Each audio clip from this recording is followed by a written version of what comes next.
Hey, gang, and welcome to my birth year, 1974. Seems like everybody's done this but me, which is right on par.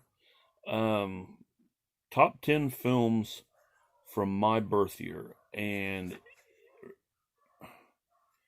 kind of oddly enough, there weren't that many. I wrote my list down and I left one, two, three, four. I left four off of my 10. And there weren't really a lot that I was like, ooh, ooh. There were three right off the bat that I knew without looking at anything that have always been on my list for my birth year. But let's go through this. Number 10, Deranged. I don't know if you've seen this. This is obviously from 1974. It is based, maybe loosely based, on the story of Ed Gein. Um, Funny enough, he was still alive when this film was being made, so whether he got to see it or not, I don't know. Special effects by none other than the dickhead Tom Savini.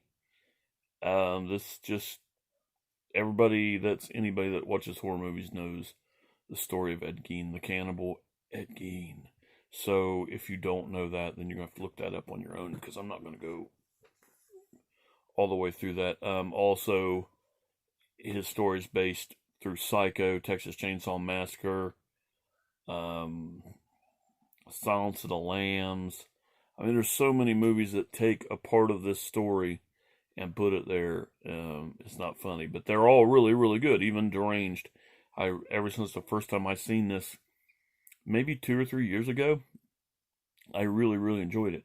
It's a very low budget feeling, but surprisingly well acted and very well done. Even though um, it's an early film for Savini, who is a master at makeup. He's just a fucking dickhead. So there's that. Number 9, Man with the Golden Gun.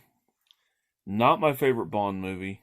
It's definitely in my top 10. It's got Christopher Lee in it. Enough said. All right, um, it's got Christopher Lee in it. That you're never going to hear me say anything bad about a Christopher Lee movie. Number 8, this is a Martin Scorsese film, Alice Doesn't Live Here Anymore. This is a movie that spawned the TV show Alice. If you remember watching sitcoms in the late 70s, it may have went into the early 80s, maybe? Maybe. It may have been early 80s. It may just have been an early 80s show. I don't remember, but I remember watching it very often. This is about a woman that finally gets away from her abusive husband. She moves to this small town. Well, actually, she doesn't even mean to move to this town. This is just kind of a stopover where they can get money to keep moving. She falls for this married dude played by Harvey Keitel. She, goes to that whole ordeal. She gets this job at a like a diner, like a mom and pop diner, which in the TV show is called Mel's. I can't remember if it's called Mel's in the movie or not. But then she meets Chris Christopherson. Or is it Tom Skerritt? I get those guys mixed up big time. It's one of those two guys, and it goes from there. It's a really, really good drama. Has a lot of good laughs in it. Has a lot of good drama in it. It's just overall, it's a really good movie. Number 7, The Taking of Pelham 123. I love this movie. I love the remake. This movie, I always go to first. Walter Matthau, I think, just does an outstanding job in this film compared to the newer updated film. Although some of the train sequences when they're dealing with the abductors, it's a little cheese, but still, it's 1974. It's way different than what you probably have seen 2015, maybe 16 with Denzel, but still a great movie. Number 6, Blazing Saddles. Probably wouldn't go so good today, but you have to have a fucking sense of humor to enjoy these movies. No matter how offensive they are offensive towards everybody, and you just have to know this is comedy. If you don't like this type of comedy, shut the fuck up and watch whatever you consider comedy. Okay, because Mel Brooks is a fucking legend when it comes to comedic timing in movies, and he gets his actors to do boom, boom, boom. They're right on top of each other. And this is a very funny movie. Number 5, Frankenstein and the Monster from Hell. This is a Hammer film. This is one I think Ian watched recently and really didn't care for. I like it a lot. It stars Peter Cushing as the doctor and David Prowse as the monster from hell. And I just, I don't know, I really dig this movie just for the simple fact that it's just a little bit different with well, it's a lot of bit different with the Frankenstein lore. And I kind of like the way that the monster is literally a monster, and how Cushing plays Frankenstein so well. It's a really well done Hammer film, and I'm ate up with Hammer, so whatever. Number 4, I don't even have to talk about Godfather Part 2, 1974. Why wouldn't it be on a list? Number 3, now this is where we get good. These are the 3 that I know right off the top of my head that I'm going to put on a list for 74. And that's Woman Under the Influence, John Cassavetes. This movie, when I got the Cassavetes box set, I had heard Mike talk about this movie before. I know it. It had to be Mike. And it's literally the first one that I watched out of the box set. And I watched it one more time before I watched any of the other movies in the box set. It's that good. Her name just popped out of my head. Fucking name just popped out of my head. Anyway, brilliant.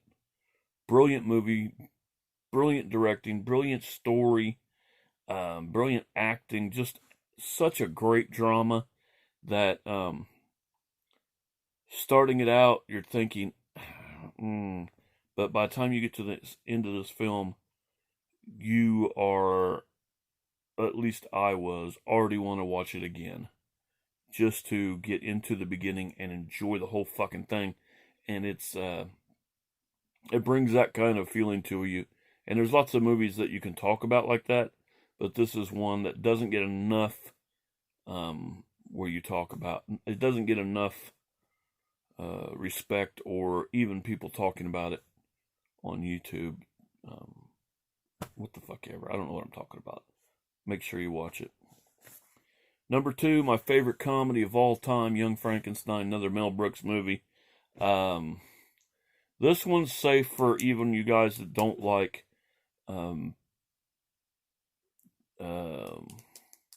politically incorrect films. It does have some spots in it, but overall, this is a comedy about Frankenstein's relative, inheriting the stuff and finding the lab and making a monster.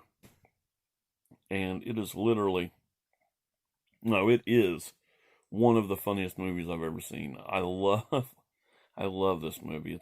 Gene Wilder is a fucking genius, and so is Mel Brooks. Number 1, Texas Chainsaw Massacre. I share a birthday with Texas Chainsaw Massacre, and I'm very proud of that. That is a definite must-see for horror fans, brand new horror fans. You need to see this. It is very disturbing. It is not like you think it is. It is not the stigma that's been talked about all these years about it. It's not as bad as you think. It is very edgy. It is edge of your seat. It is, oh my God. However, bloody gory, no, it's not. There's very little blood in this movie. Very little blood at all. It's just it's just unsettling. How about that? So, that's it. That's my birthday. I don't remember whose birthday's next, because we're not going in any order of years. But